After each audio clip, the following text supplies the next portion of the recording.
Yo quiero invitarlos que abran el libro de los Hechos, capítulo 13, versículo 36.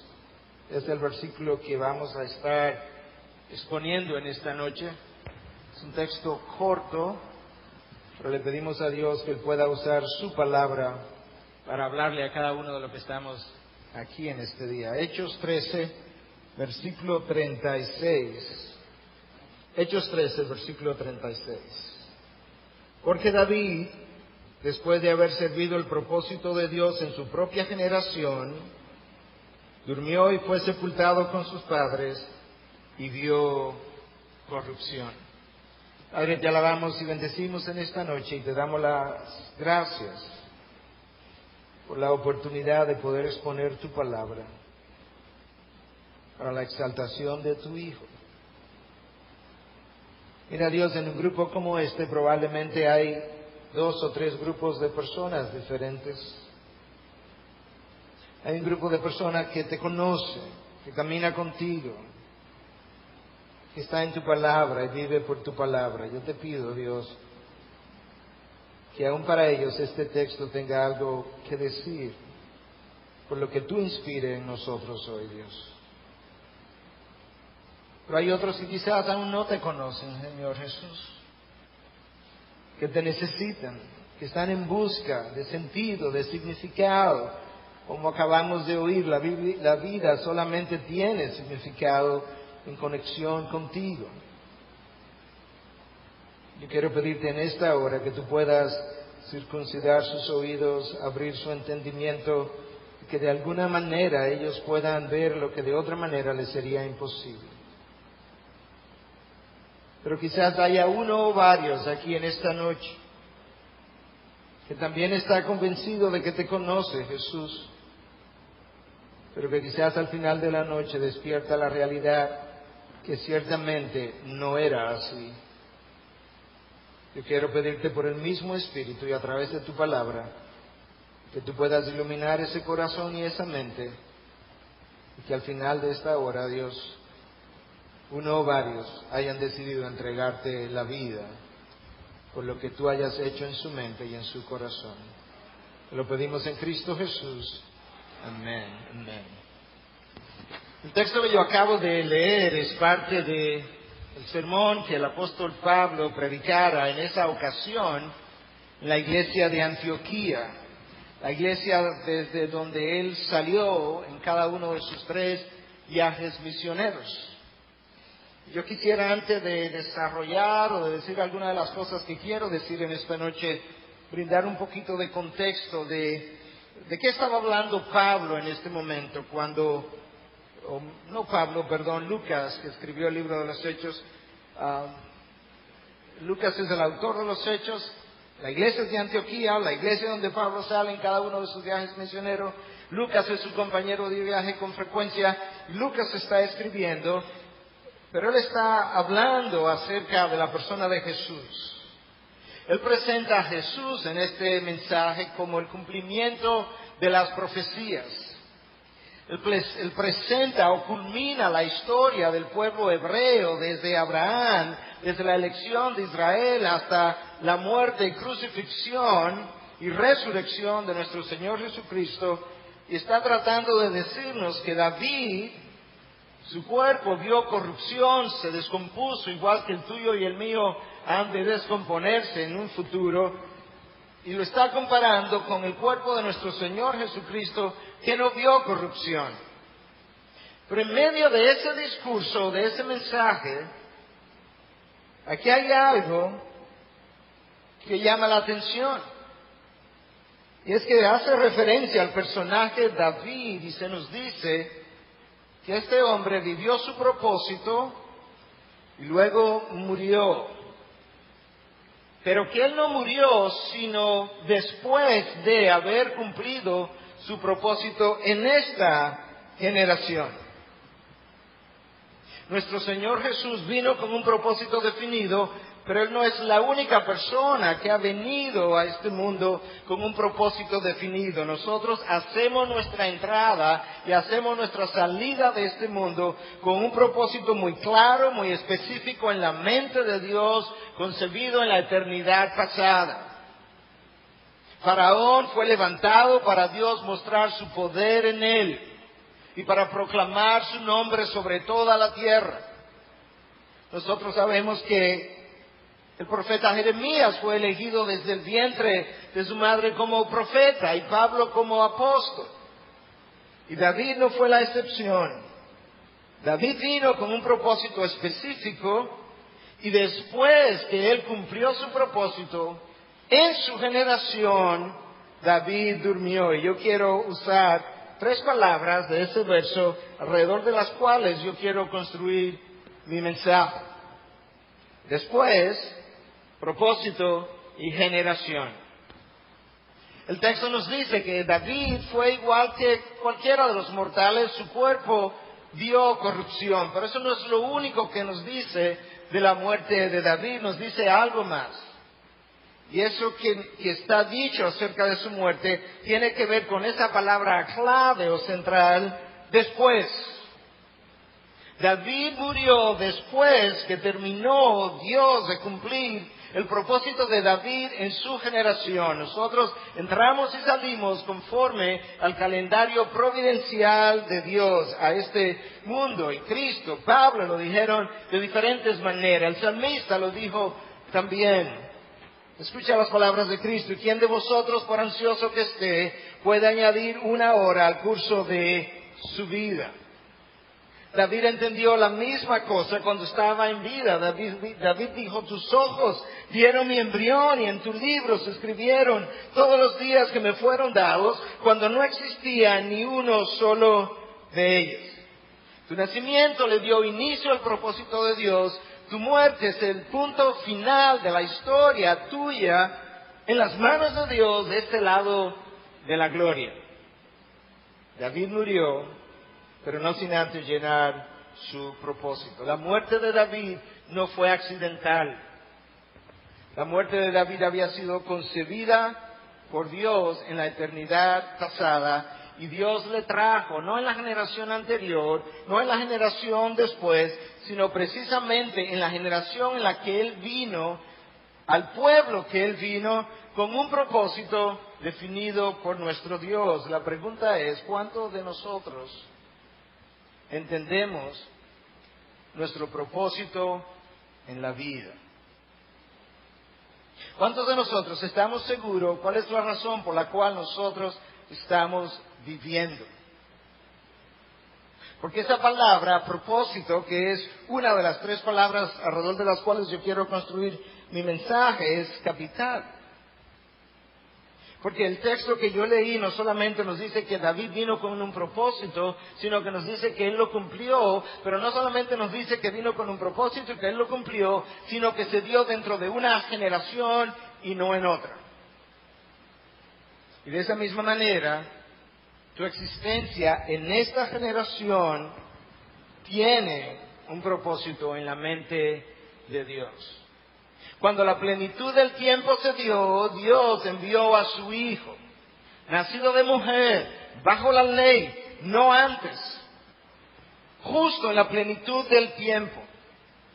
Si tú miras un reloj y miras sus manecillas a las 12 en punto, la hora, la manecilla que marca la hora, la manecilla que marca los minutos, la manecilla que marca los segundos, todas coinciden. En esa plenitud del tiempo Dios envió a su Hijo.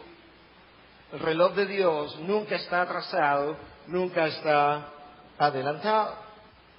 De manera que mi propósito, que tiene que ver con los planes de Dios, es tiempo específico, generación específica. Salomón entendió eso cuando escribió en Eclesiastés 3:1, hay un tiempo señalado para todo.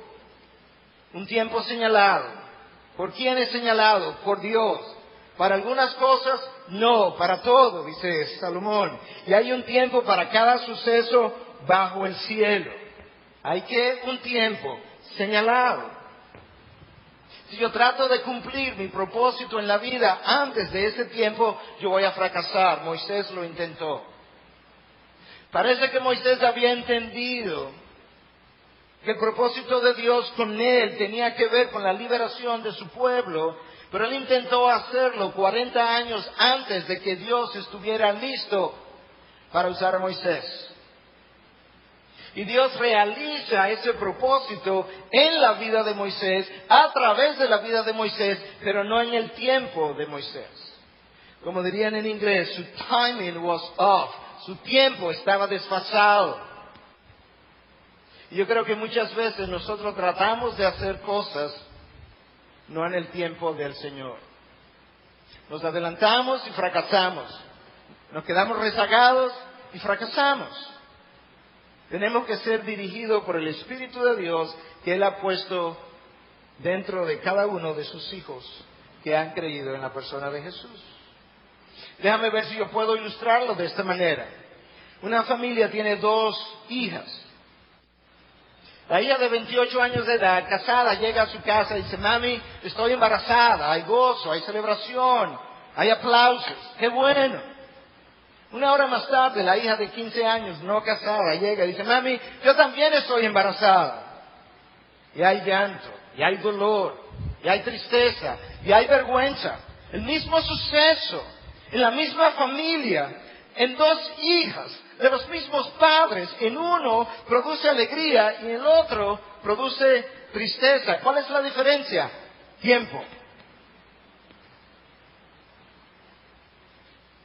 Uno o una estaba realizando algo fuera del tiempo que Dios le hubiese señalado para realizar. Este texto dice de una forma muy clara que David cumplió su propósito. No dice en la tierra, pudo haberlo dicho, pero no lo dice de esa manera.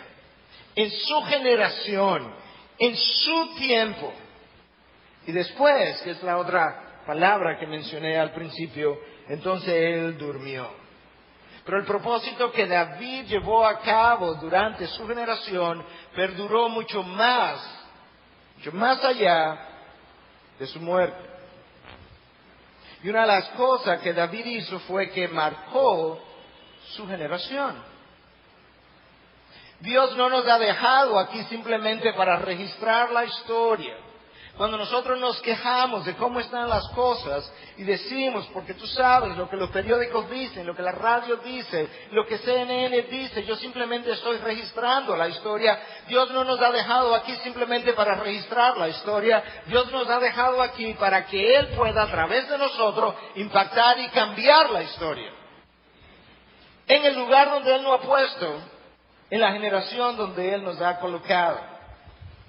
Esa fue la historia del apóstol Pablo, esa fue la historia del Señor Jesús, esa fue la historia de Lucas, esa fue la historia de cada uno de los hombres que el Señor ha usado grandemente. Esa fue la historia de Martín Lutero, reforma que recordamos hoy, 31 de octubre. Cuando David durmió, David había completado su propósito en la vida.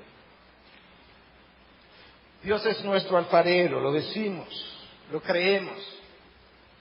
Pero no se nos ocurre pensar que ningún alfarero comienza a hacer una vasija y cuando alguien se aproxima y le pregunta, oye, ¿qué piensas hacer con ella? Ningún alfarero dice, no sé. Si él está pensando en una taza de café o una taza para tomar café, él no la hará muy profunda y le va a poner un asa por donde pueda ser tomada, de manera que los dedos no se quemen cuando vayan a usar la taza. Pero si él está pensando en un florero, él lo va a hacer más profundo, usualmente sin asa, de tal manera que el florero pueda sostener el tallo de la flor que ha de lucir en ese lugar donde ha de colocarlo. La creación fue precedida por una intención, y de esa manera tu creación fue precedida por una intención en la mente de Dios. Y Dios te trae en un momento dado porque Él ha preconcebido lo que Él quiere hacer contigo, en ti, a través de ti. La pregunta es, ¿cuántos de nosotros entendemos eso, creemos eso y estamos seguros de estar viviendo el propósito de Dios en nuestra vida? La razón por la que yo quiero hablar un poco de eso esta noche es porque la razón número 1 de la insatisfacción con la que el ser humano vive en nuestros días tiene que ver con el hecho de que no conociendo al Creador, no tiene idea del propósito para el cual él o ella está viviendo. La insatisfacción es el resultado de falta de propósito y sentido y significado en su vida. Los estudios nos dicen lo mal que la población está. El grado de ansiedad, de insatisfacción de las naciones, no importa si son prósperas o no.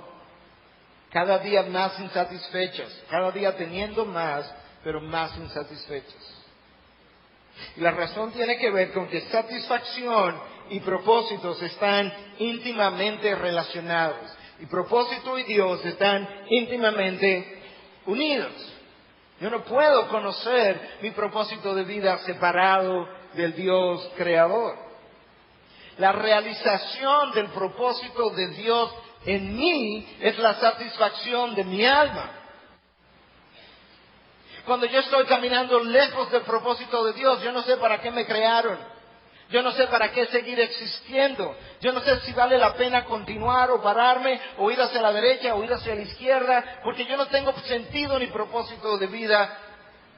Y eso lo hace mi desconexión con Dios. Adán fue creado para vivir, trabajar debajo de nuestro Dios, en conexión con Él. Dios le daría su visión a Adán, pero Adán se desconectó y con eso desconectó toda la raza humana de ahí en adelante. Y si no ocurre una reconexión en algún lugar de mi historia, yo voy a terminar sin conocer el propósito para el cual nací y voy a pasar a una eternidad donde tendré aún menos propósito, porque ya no hay oportunidades futuras. Una vida sin propósito es una vida sin gozo. Una vida con multiplicidad de propósitos es una vida complicada e incierta. Una vida con singularidad de propósito es una vida enfocada, es una vida productiva, y eso solo lo da Dios. De manera que cuando nosotros leemos un pasaje como este, nosotros tenemos que detenernos a pensar, ¿qué quiso Dios comunicarnos de una forma tan precisa cuando conecta propósito y después y generación en la vida de David? No antes, justo después. Enfoque es vital para tu poder disfrutar la vida que Dios te ha dado. ¿Sabes que la diferencia entre esa luz que nos está iluminando y un rayo láser no es su composición? Ambas tienen fotones. Pero esos fotones de esa luz que nos ilumina están dispersos. El rayo láser tiene sus fotones todos concentrados en una sola dirección. Y eso le da el poder capaz de penetrar superficies y hacer cosas que la luz, que otro tipo de luces no pueden hacer. Y cuando se trata del ser humano, solamente Dios es capaz de enfocar mis dones, mis talentos, mis oportunidades, mis riesgos, mis energías en una sola dirección para darle razón y sentido. Y de eso es que la palabra de Dios quiere hablarnos de múltiples formas y maneras. Lamentablemente nosotros nos hemos despegado de Dios y muchas veces el ser humano ha preferido hacer su conexión con sus finanzas, con sus negocios, con sus intereses. Y cada vez que hace eso, él continúa sediento, él continúa insatisfecho. Hay algo en su ser, en su interior, que le sigue diciendo, todavía no lo tengo, todavía no estoy satisfecho, todavía necesito algo más. Pero una vida enfocada en Dios, por Dios, es una vida con sentido, porque es una vida que tiene sentido de la eternidad. Dios puso la eternidad en el corazón del hombre. Y peor aún, cuando nosotros no encontramos el propósito de Dios, sin lugar a dudas, Satanás tendrá uno que ofrecer. Satanás supo ofrecerle propósito a nuestro Señor Jesucristo. Y una y otra vez Él supo rechazar eso con cada una de las tentaciones. Si Él supo ofrecerle propósito a nuestro Señor, ¿cuánto no sabrá Él ofrecernos propósitos a nosotros en un momento dado de nuestras vidas cuando estemos buscando precisamente propósito y sentido para vivir? Y usualmente los propósitos de Satanás son atractivos, pero pierden su brillo muy pronto. Sus propósitos pueden darnos gozo temporal, los propósitos de Dios son eternos. Sus propósitos son engañosos, los de Dios son veraces. Sus propósitos están llenos de vergüenza al final, los de Dios llenos de gloria. La pregunta es, ¿de qué yo quiero estar lleno al final de mi vida? ¿De mí mismo? ¿De vergüenza? ¿De fracasos? ¿De desilusiones? ¿O lleno de sentido? Porque he tenido una reconexión con mi Dios creador a lo largo del camino. Tu satisfacción en la vida depende de que lleves a cabo el propósito de Dios. Escucha a David hablando en vida, Salmo 138:8, el Señor cumplirá su propósito en mí.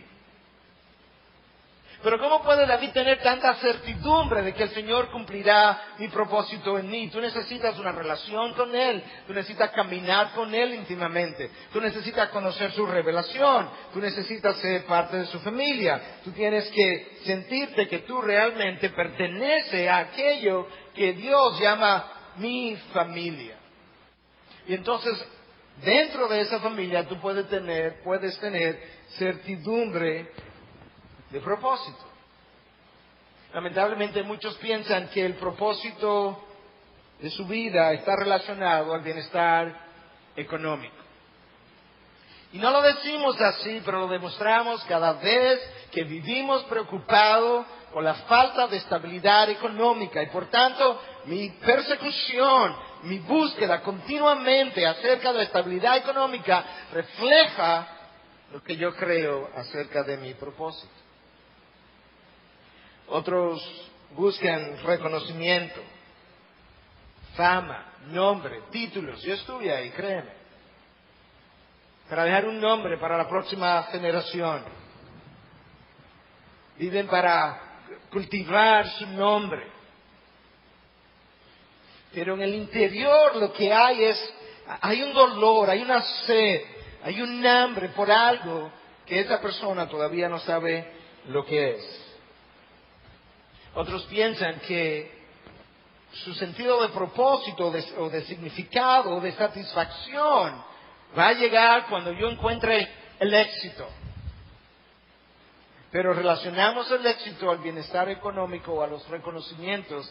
Y se nos olvida que en la mente de Dios mi éxito no tiene nada que ver con mis logros de acuerdo a mis planes y agendas y esfuerzos y propósitos personales, sino que mi éxito está íntimamente relacionado en el reino de los cielos con el propósito para el cual Dios me creó. Dios no me va a medir de acuerdo a los logros del apóstol Pablo, gracias a Dios, sino que Dios me va a medir conforme al propósito para el cual Él me creó y conforme a los dones, talentos, oportunidades, energías que Él me dio, y luego me va a medir conforme a lo que yo logré, conforme a lo que debía haber logrado, y luego Él podrá decir, fuiste un siervo mío, fiel y bueno, lo que el mundo llama exitoso, que Dios llama siervo bueno y fiel. Es bueno conocer lo que el propósito es, pero también es bueno conocer lo que no es. Muchas veces la manera como nosotros conocemos lo que algo es primero definiendo lo que no es. Y yo quiero comenzar definiendo lo que el propósito no es. El propósito no es actividad, no es ruido. Nosotros podemos tener mucho ruido y poco propósito. Es como confundir ruido con poder. Un carro viejo hace mucho ruido pero no tiene nada de poder. Es como confundir actividad con propósito, sentido. Tú puedes sentarte en una mecedora y mecerte y tener actividad por el resto de la eternidad, pero no va para ninguna parte. De manera que propósito no es ruido, no es actividad, es mucho más que eso. No puede ser confundida una cosa con la otra. Tu productividad al final de los días, 70 años comparado con la eternidad no es absolutamente nada. Pero la productividad de 70 años será medida por Dios conforme al propósito para el cual Él te creó, a ti y a mí. Yo no voy a morir un día antes de que Dios decida cuándo mi propósito terminó. Es esa garantía lo que nos da seguridad y nos permite relajar, descansar en su cuidado, en su providencia. ¿Cómo es posible que la generación que más tiene, de mayor alto nivel económico, de mayores oportunidades, la generación que está conectada con los 5 continentes, la generación globalizada, es la generación más insatisfecha y de más índice de suicidio de todas las generaciones anteriores? ¿Cómo es posible que una nación como Japón, de las más productivas en el día de hoy, de las más fuertes económicamente, de las más desarrolladas tecnológicamente, cómo es posible que tenga 92 suicidios cada 24 horas? Si mi mensaje fuera a durar 1 hora, durante esa hora 4 personas han de cometer suicidio en Japón. El Oriente tiene 1 cada 40 segundos, si consideramos los múltiples países del Oriente. ¿Qué es lo que hace que esas personas terminen de esa manera? Aquellas personas que han intentado suicidarse y no lo lograron, cuando son entrevistadas, ¿qué nos dicen? Bueno, yo llegué a un punto de mi vida y yo no sabía si mi existencia tenía sentido o no. Y creí que vivir o morir no afectaría absolutamente a nadie ni en nada. En otras palabras, la ausencia de propósito, de significado y de sentido lo llevó a tal acción. Pero esa persona se sintió de esa manera en desconexión con Dios. La gente se suicida exactamente cuando entiende que como no hay propósito para el cual seguir viviendo, mejor yo termino mi vida. El gran filósofo Schopenhauer fue encontrado por la policía en una ocasión en una cuneta sentado en la madrugada. La policía no le conocía. Le preguntaron: Señor, ¿qué usted hace ahí sentado en esa cuneta? Y él dijo: ojalá Dios yo supiera. Perdido en su intelecto, porque el intelecto no puede producir propósito a mi existencia. Si tú quieres saber lo que es el propósito de tu vida, no le pregunte a la cosa creada, pregúntale a su creador.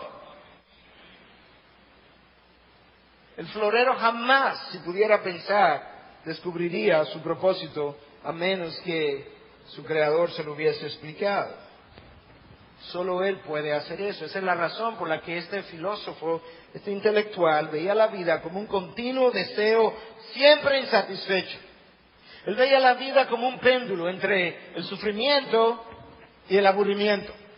Y él decía que toda la vida es básicamente un dolor, y cuando tú logras calmar el dolor, básicamente te encuentras con un vacío insondable de aburrimiento. Esa es una persona que puede tener una vida inteligente, pero una vida desconectada con Dios. Tú encuentras a un Salomón que han conectado con Dios en un momento dado de su vida. Dios le dice: Salomón, ¿qué quieres?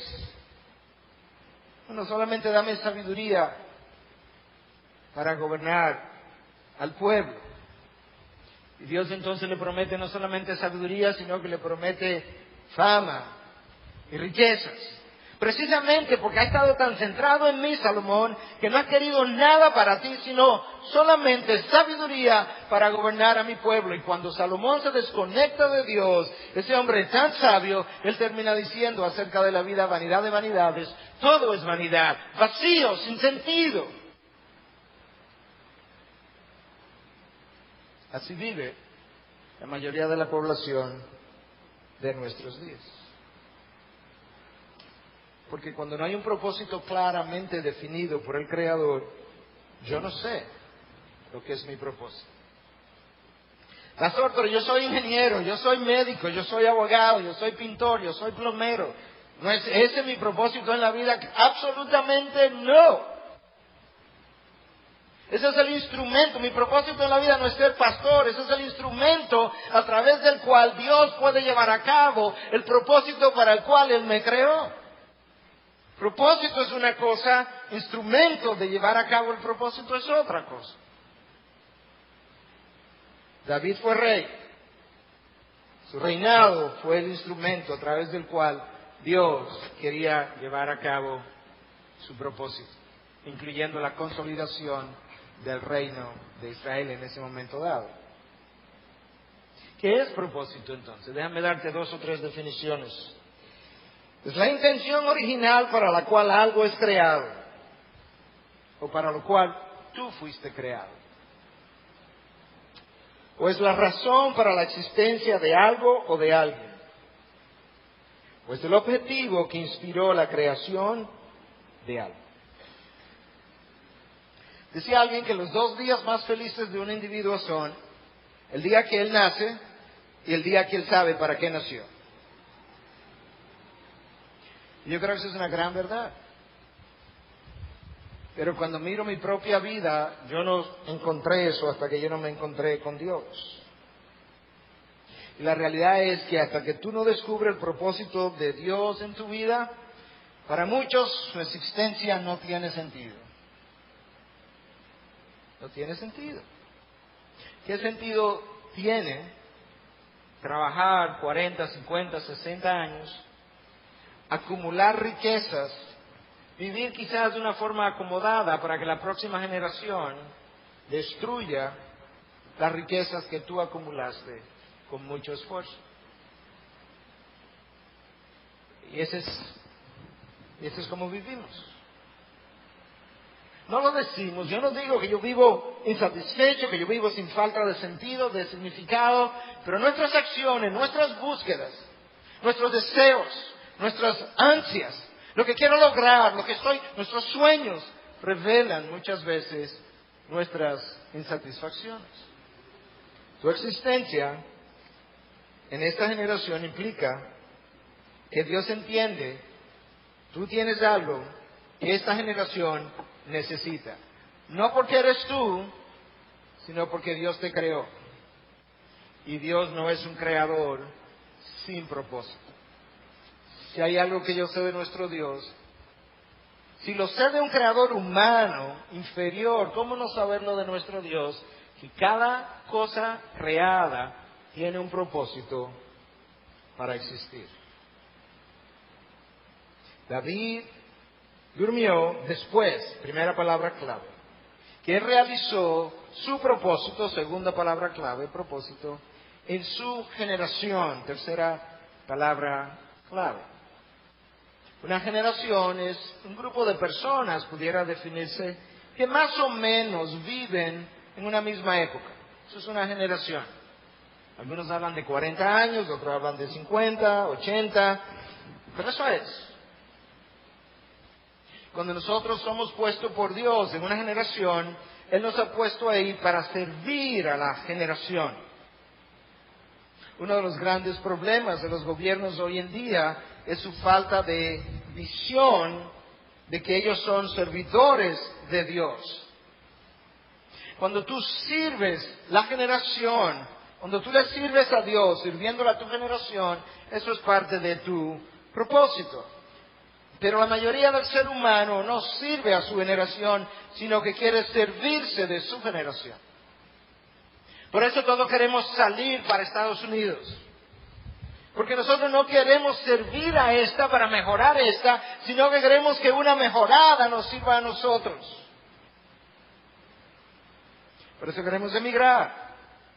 No conocemos la historia de los emigrantes que llegaron allí donde no había nada para desarrollar lo que posteriormente, bajo la providencia de Dios, llegó a ser una gran nación.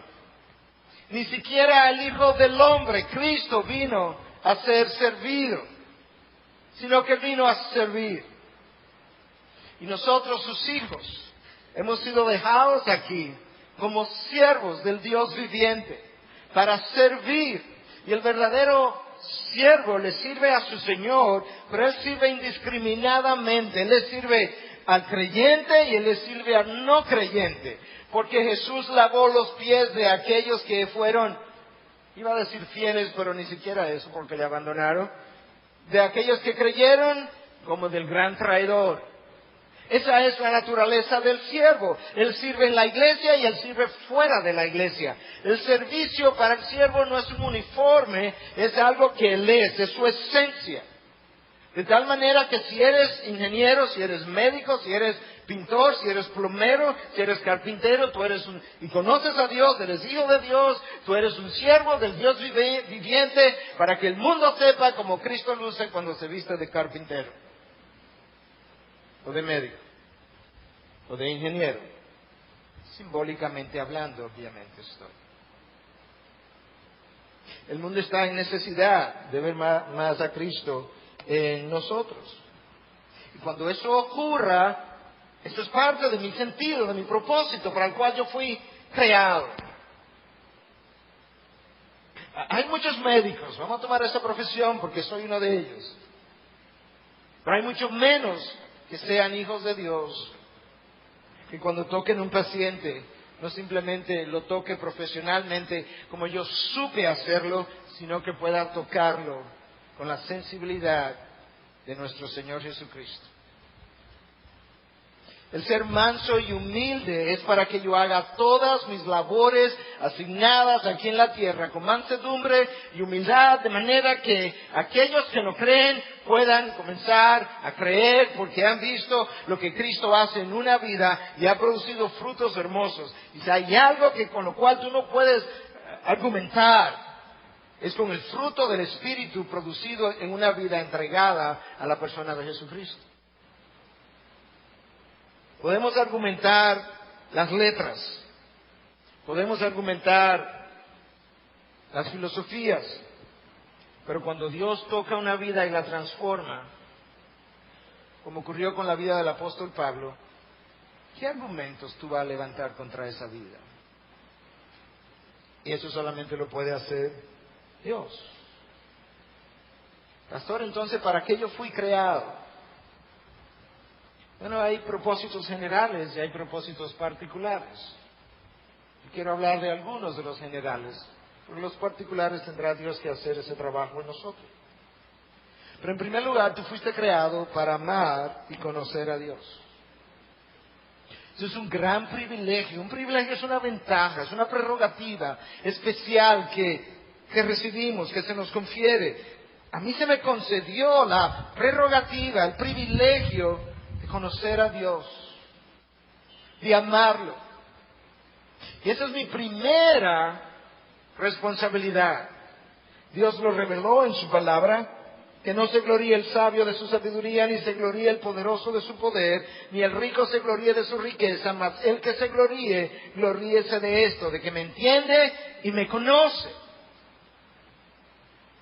Que el ingeniero no se gloríe de los edificios que hace.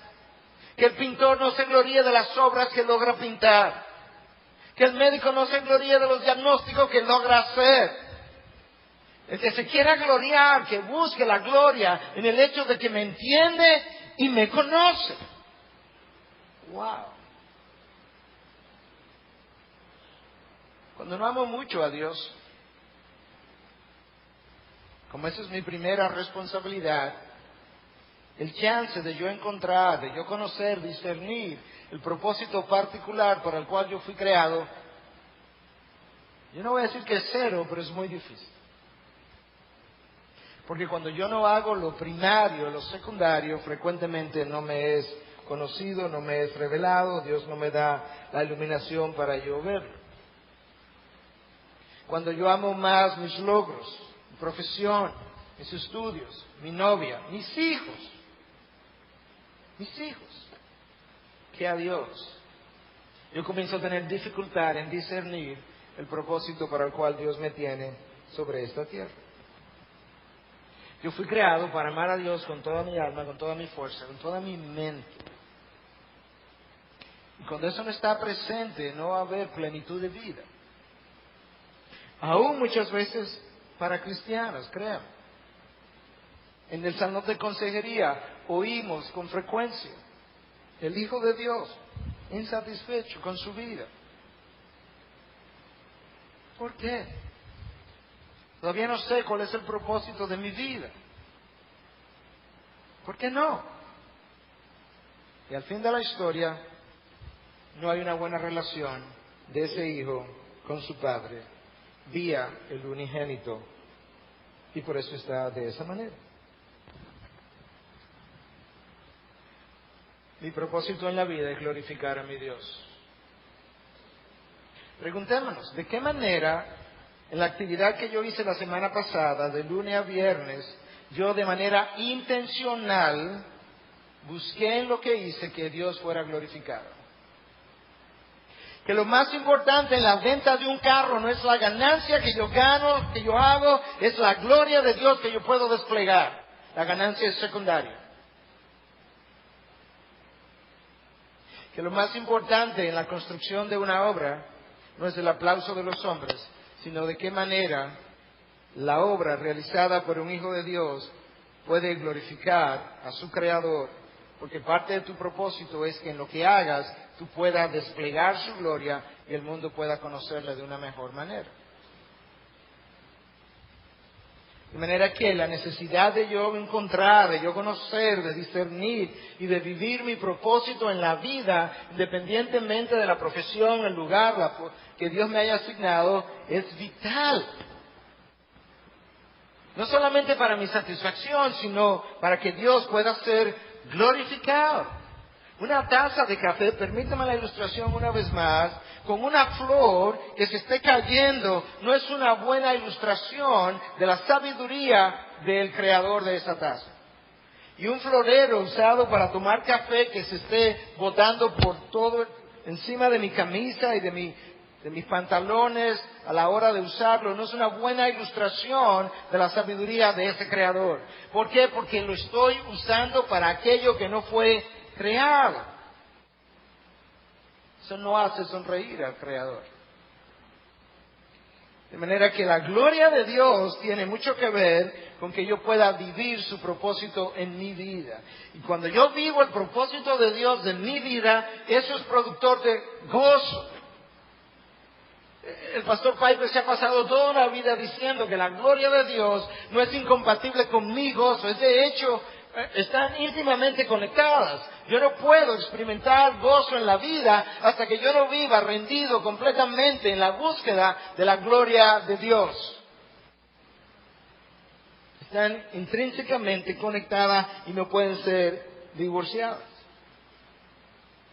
Mi gozo es el resultado de vivir los propósitos de Dios.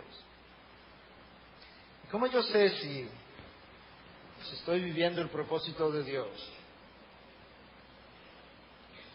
Bueno, no hay una definición ni una ecuación para eso. Pero déjame darte algunas ideas. Si yo estoy haciendo del reino de Dios, su búsqueda, del reino de Dios y su justicia, una prioridad, por encima de cualquier otra necesidad, yo estoy viviendo para la gloria de Dios. Si a la hora de yo vivir la vida, hacer negocios, el beneficio que yo obtenga es menos importante que la manera como yo procuro glorificar a Dios a través de la transacción, yo estoy viviendo para la gloria de Dios. Si yo estoy dispuesto a ajustar todas mis expectativas de la vida para darle paso a la voluntad de Dios, yo estoy viviendo para su gloria. Si yo despierto esta noche porque Dios ha iluminado mi mente, descubro que no tengo salvación porque no tengo conexión con Él, y estoy dispuesto a poner a un lado mi vida materialista, mi vida hedonista, mi vida egoísta, como muchos de nosotros tuvimos que hacerlo en un momento dado, porque todo ser humano nace de esa manera, para centrar mi vida en Dios, en sus propósitos, en su revelación, para ser guiado por su Espíritu y dejar a un lado los placeres de este mundo, para abrazar los deleites de Dios, yo he comenzado a vivir para la gloria de Dios. Y Dios quisiera vernos viviendo de esa manera, porque ninguna otra cosa produce gozo en nuestro Señor. Tú fuiste creado para amar y conocer a Dios. Y de esa misma manera, tú y yo necesitamos proseguir en nuestra vida. Una de las cosas que conocer tu propósito hace es que te ayuda a entender cuáles son tus responsabilidades o cuáles son tus prioridades. Cristo con frecuencia pasaba largas horas orando de acuerdo al propósito que Dios Padre le había asignado. La oración era una prioridad en su vida. Pero Él no puede conocer eso si no entiende con claridad su propósito. Él lo entendió. Y Dios a través de la oración le ayudó a entender su propósito en la vida.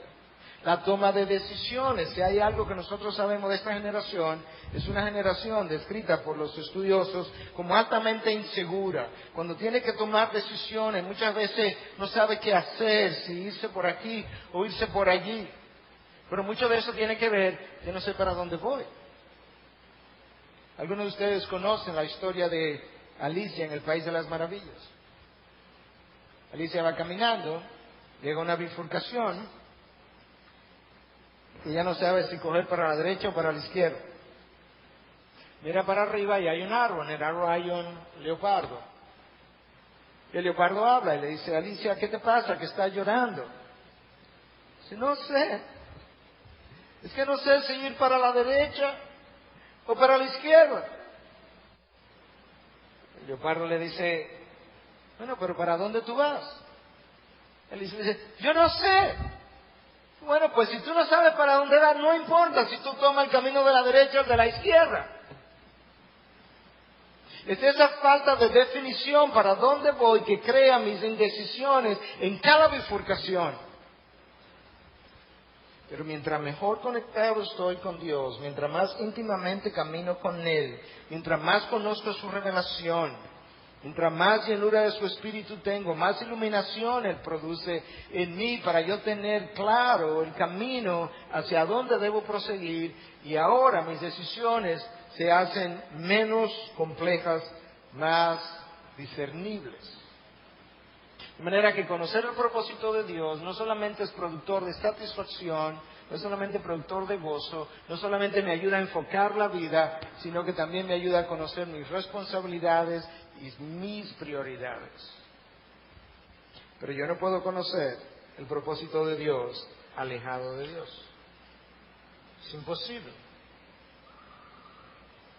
El propósito de Dios me ayuda a eficientizar mi tiempo. Yo creo que hay mucho tiempo que mucha gente está perdiendo porque está caminando por un camino errado del cual no quiere devolverse, en el cual no quiere oír el consejo de aquellos que ya trillaron ese camino y que tuvimos que devolvernos, y no quieren oír de aquellos que ya fuimos y regresamos y estamos tratando de decirle: no vayas por ahí, ya yo trillé ese camino, te vas a devolver o te vas a encontrar con una eternidad de oscuridad al final de él. Ese no es el camino.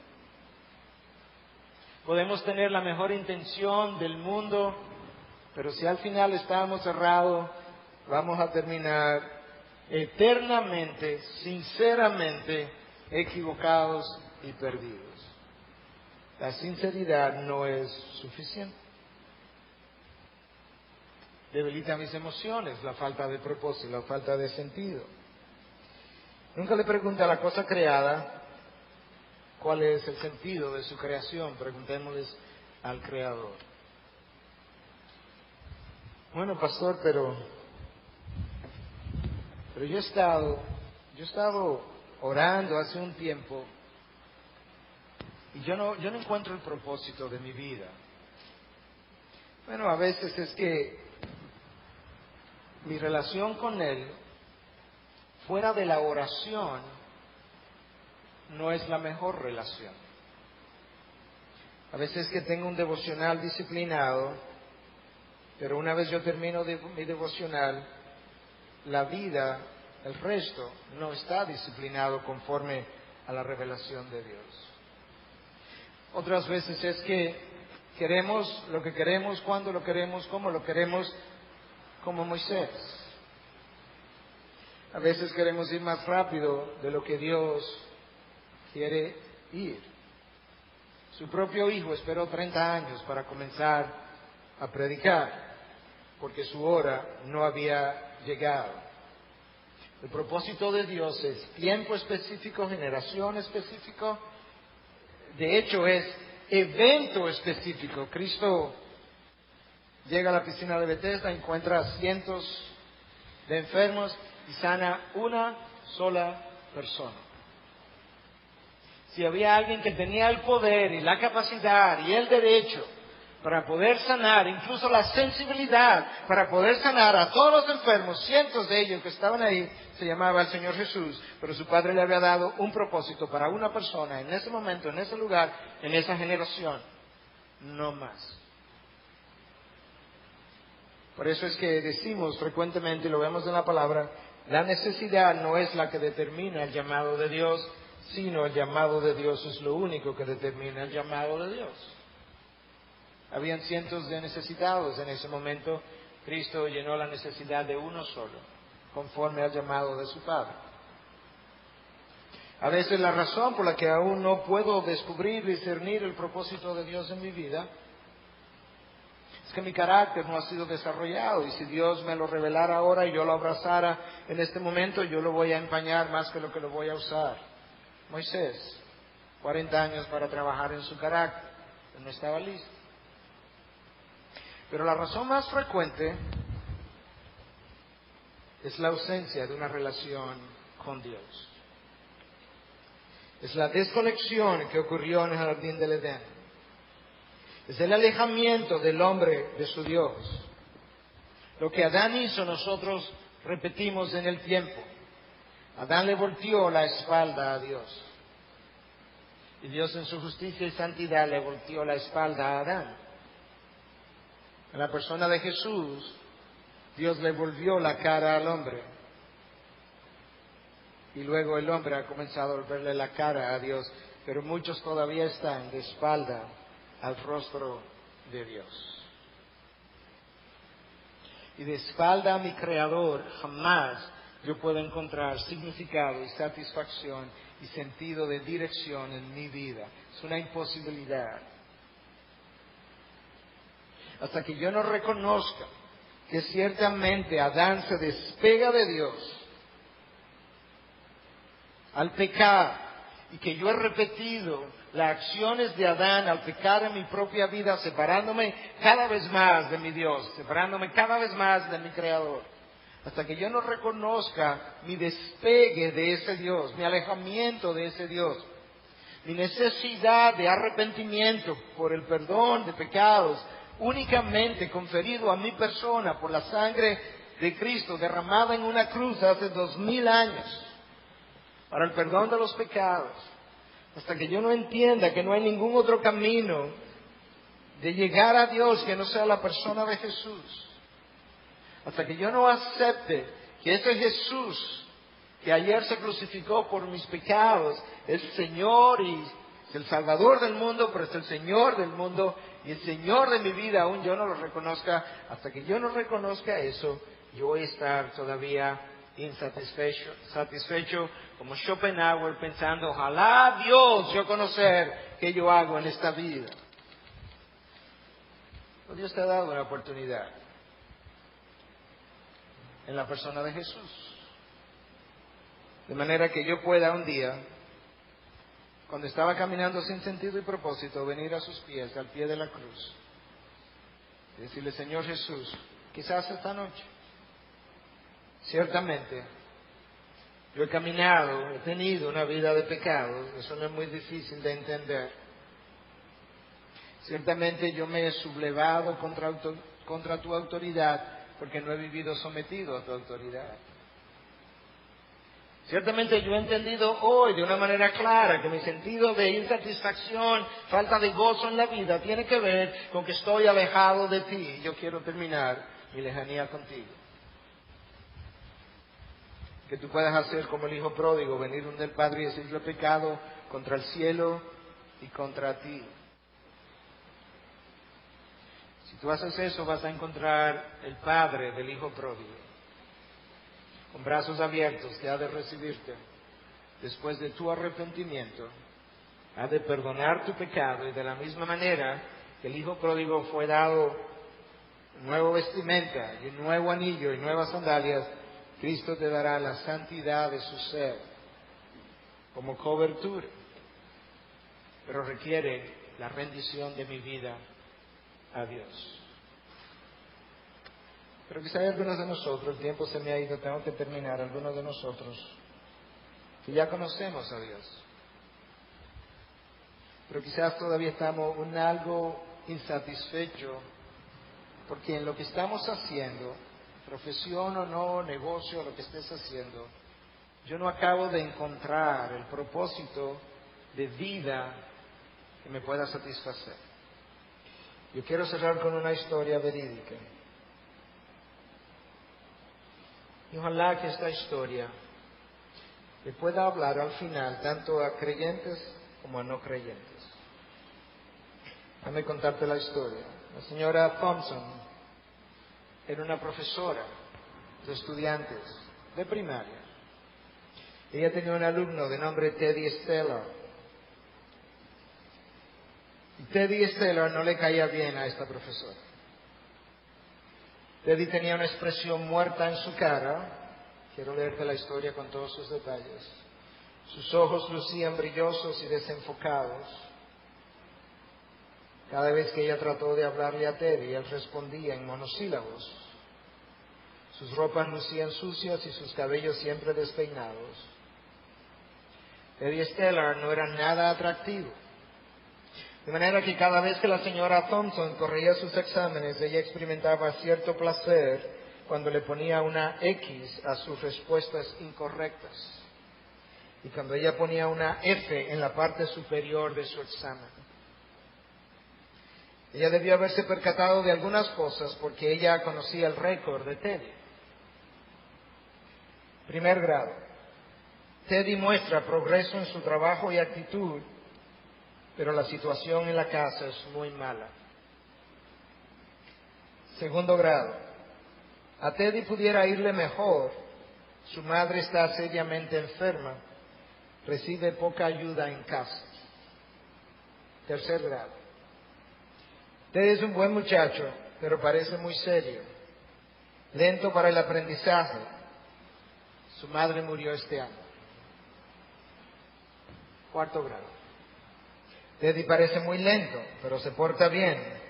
Su padre no muestra ningún interés en él. Llegó la Navidad y los alumnos trajeron regalos a la clase. Ellos amontonaron los regalos en su escritorio y observaron cómo ella los abría.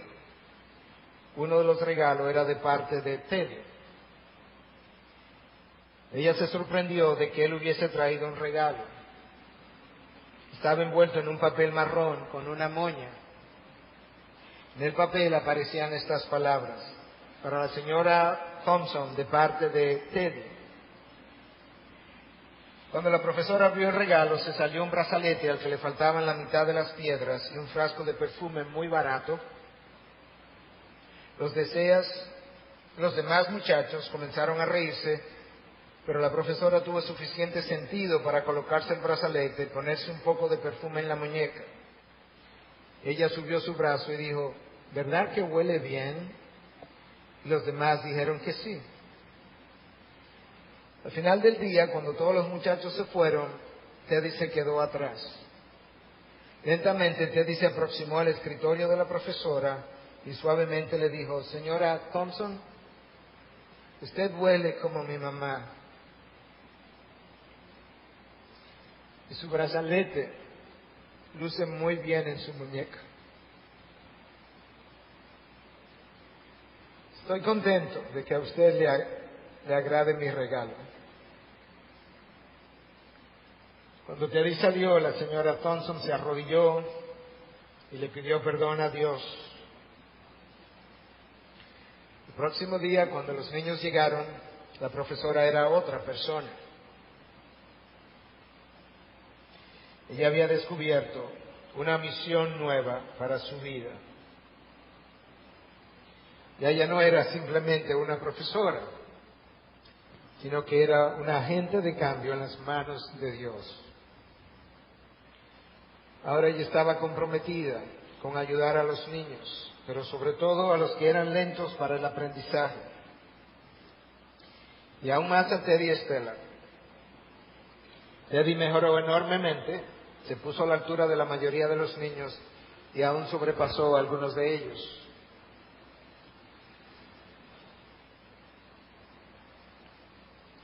Por mucho tiempo ella no supo nada de Teddy. Y un día ella recibió una nota. Querida señora Thompson, quería que fuera la primera en saber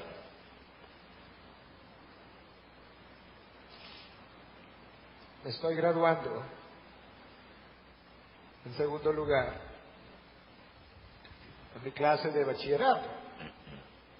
Le quiere Teddy. 4 años más tarde,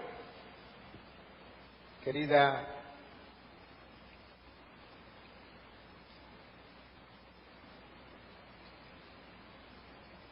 señora Thompson,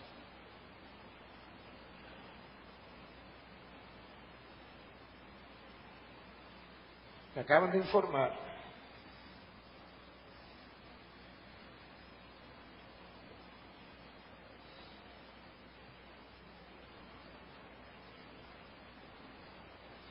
que me estoy graduando en primer lugar de mi clase de college.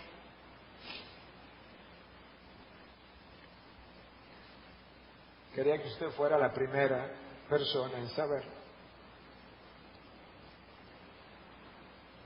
La universidad no ha sido fácil, pero me gusta. Te quiere Teddy. 4 años más tarde, querida Mrs. Thompson,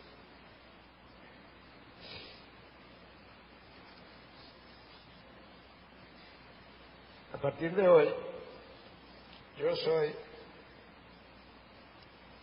el doctor Teddy Estela.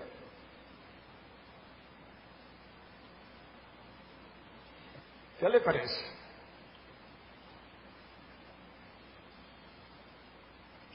Quería que fuera la primera persona en saber.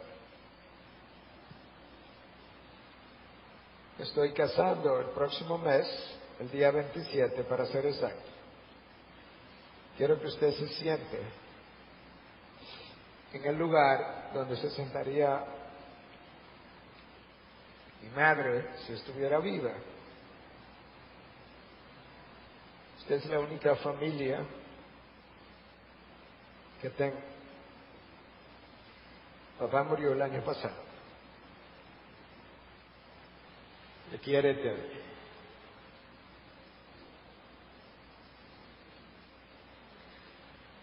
Señora Thompson fue a la boda, se sentó en el lugar donde su madre se hubiese sentado.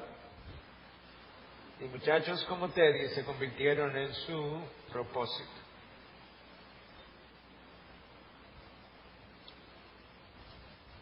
Para aquellos que conocemos a Dios, enseñar no es el propósito de mi vida. O ser médico. Es cambiar vidas y orientarlas en la dirección de nuestro Dios.